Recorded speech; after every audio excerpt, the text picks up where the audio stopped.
If we look at any point in time, almost every action seems bloody and very boring.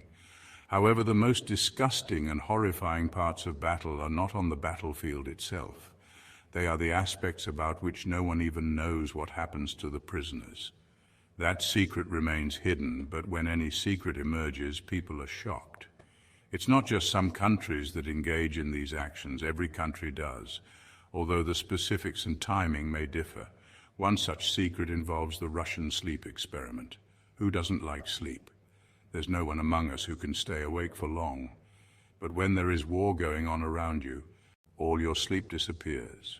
Soldiers work day and night, they fight with other soldiers, and in between, they keep changing shifts so they can get some rest. However, during wartime, soldiers sometimes don't sleep for days. Eventually, they have to face consequences. To explore this further, a question arose in the minds of the Russians. How many days can we keep our soldiers awake? And if we keep them awake longer, what impact does it have on their performance? How much work can they accomplish, and how long can they continue to fight? To find the answer to this question, they designed an experiment. The Russian scientists demanded that they be given subjects whom they could lock in a cell and experiment on for many days. Now, during wartime, where would they find subjects?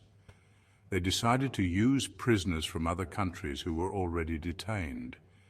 In initial trials, Russian researchers found 5 subjects whom they locked in a cell. They produced a gas that was developed to keep people awake indefinitely. The researchers monitored the oxygen levels of the prisoners, checking whether they would survive in that chamber. Each cell contained a box with food, water, and even a toilet, but the conditions were harsh.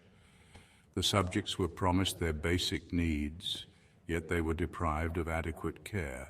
The expectation was that if any of the 5 subjects could survive 30 days without sleep, they would be considered an extraordinary case. In the first 5 days, little change was observed. However, by the 5th day, compared to day 1, the subjects' conversations had deteriorated significantly. They began to show paranoia, questioning where they were and what they were doing, becoming increasingly agitated. Their speech and coherence declined sharply. By the end of the 5th day, the subjects were silent. They had stopped communicating with one another entirely. Researchers noted that the gas they were exposed to was extraordinarily toxic, which likely contributed to the change in behavior among the subjects. Between the 5th and 9th days, one subject suddenly began to scream loudly for 3 hours, displaying extreme distress. When the researchers checked on him later, they found that his vocal cords had been severely damaged from the intensity of his screams. He had lost the ability to speak due to the strain. As time progressed, the other subjects also began to experience extreme distress. Their condition worsened to the point where one subject started screaming for days.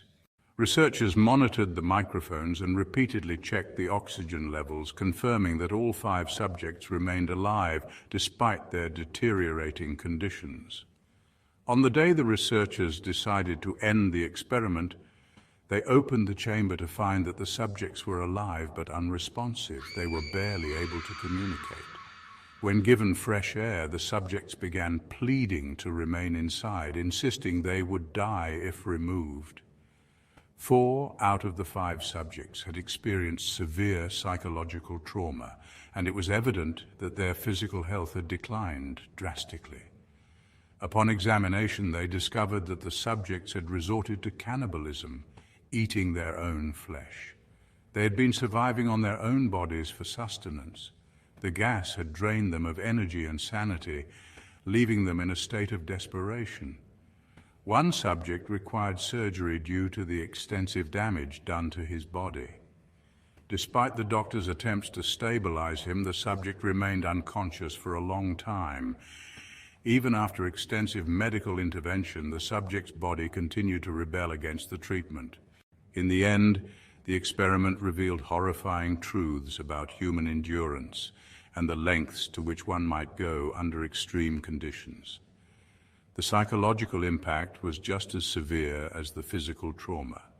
The Russian sleep experiment serves as a chilling reminder of the dark side of human experimentation and the moral implications involved. What are your feelings about this experiment? Let me know in the comments. And if you found this topic intriguing, subscribe for more content. Thank you so much for watching this video.